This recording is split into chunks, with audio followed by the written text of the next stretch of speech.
Top bunk or bottom bunk? Top bunk. Party or concert? Party. Ponzi or investment? Investment. You ran a nightclub as a teenager. Yes. How much poons do a teenager running a nightclub get? In high school, I didn't really get girls like that. Like, I always had a girlfriend in high school. When I was running the club in the stages when I didn't have a girlfriend, it was like super easy to get girls. They would snap me. My Snapchat was getting big. Okay. They were always hitting me up for free concert tickets. They would kind of just like throw themselves on me at the club. And I was like the most hideous looking person at the time. He's not lying.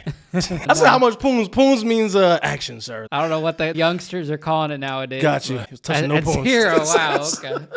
On your best night, said you made about 30K, 20K in profit. Yeah, on the best night. At any point, did you ever throw the money in the air, like make it rain? Never. What? I wasn't like that. I wasn't like arrogant about how much money I was making at that time. I was arrogant about other things, but not that. The poons you was touching. Got you. Did you have a favorite artist or act that you booked? Blau. It's pronounced like 3LAU. Nicest guy. He played at our venue twice. Blau. Yeah. Shout out to you. You booked Chief Keef for a show. You paid him and got ghosted. Yep, Chief Keef stood me the fuck up, I'll tell you that much. Is it safe to say that's that shit you don't like? Nah, I do not like Chief Keef. He's not a fan in my book. You were able to convince investors to give you a lot of money. Yeah, I'd say that's a fair statement. Do you think you're good at convincing people to give you money? Someone said it best. I was a good manipulator back in my day. Can you try to manipulate me to give you some money right now? No, I'm retired from the money-taking business. I would have gave it to you. No, you wouldn't have. You're right. I wouldn't have given you a chocolate milk. Wow, that was a little bit low. Sorry. You gotta give me a little more credit than that. I'll give you strawberry milk. How about that? I'll take that. Do you still have the names and numbers of some of the people that invested? Yeah, I don't know if they have the same numbers or not. Can you slide it to me? Because I was thinking if they invest in a teenager, I can probably get...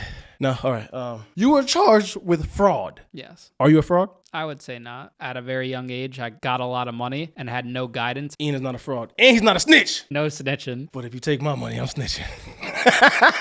Years ago, one day, I was very hungry, and I ordered from my favorite Chinese spot. Oh, good taste. Good taste. And you're behind the counter.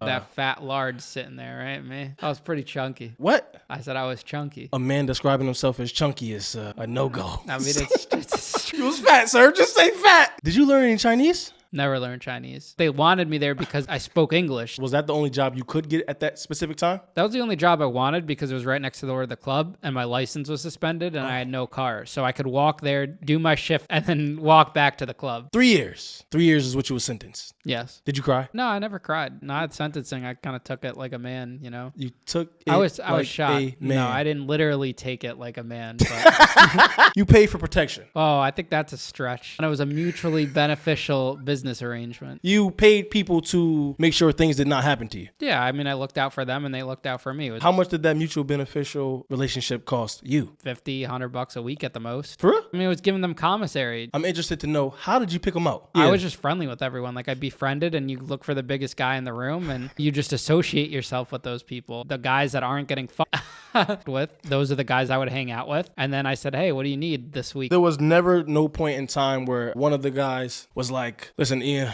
this cornbread ain't hitting no more.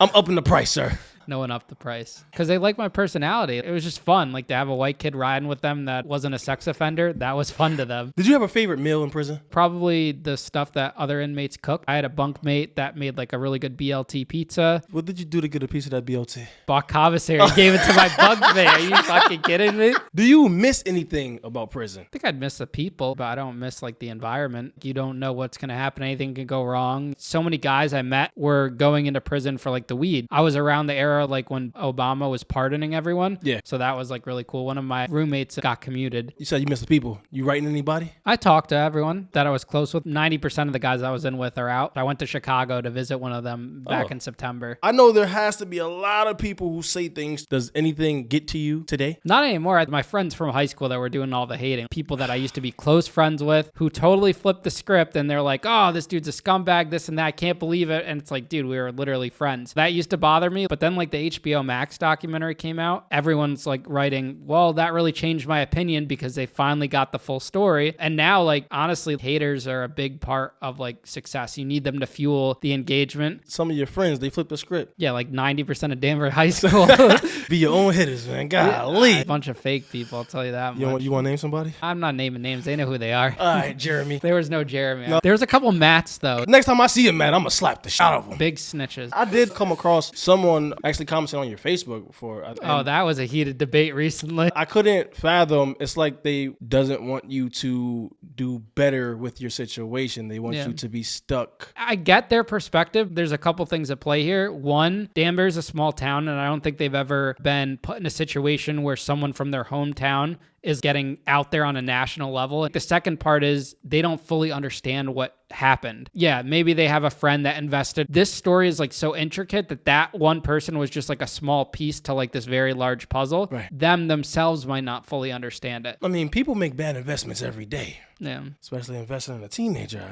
I don't put the blame on my story about that I was young. If anything, it was my fault. They did trust me because they believed in the vision. Like I still made decisions and actions. Of course. You were a kid though. People are very hard on me. The people that are bashing are the people that didn't lose money. Even the guy that was talking about like saying I didn't pay his friend or whatever, and he reached out 100 times. It's 10 years ago. What do I owe him, $100? I don't understand. Talk all the that you want. But you guys got to let it play out. And they're not really letting it play out right now. I too was a victim of Ian. Yeah, I'm sure you were.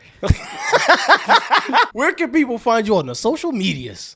Social media, TikTok, Ian Bick, Instagram, Ian_Bick, Facebook, Ian Bick, Twitter, Ian_Bick. My website's ianbick.com. Pretty easy to find. My name's kind of got like that catchiness to it, which is good. For the people that's in tune with you and for the people who may want to follow you now, you have any words for them? Always go after your dreams. If you have a vision, it's very important to be dedicated to that. I think like I'm a testament to the fact like you're going to have naysayers, you're going to have trials and tribulations, and it's what you do with those that are going to define you as a person, and it's how you come back from the failures that are going to set you up. Everyone fails before success. Ian, I appreciate you. Thank you for coming to Kick Back with K. Thank you. Yo, everyone, make sure you check out Kick Back with K. Great dude. Thanks for having me on. Yeah.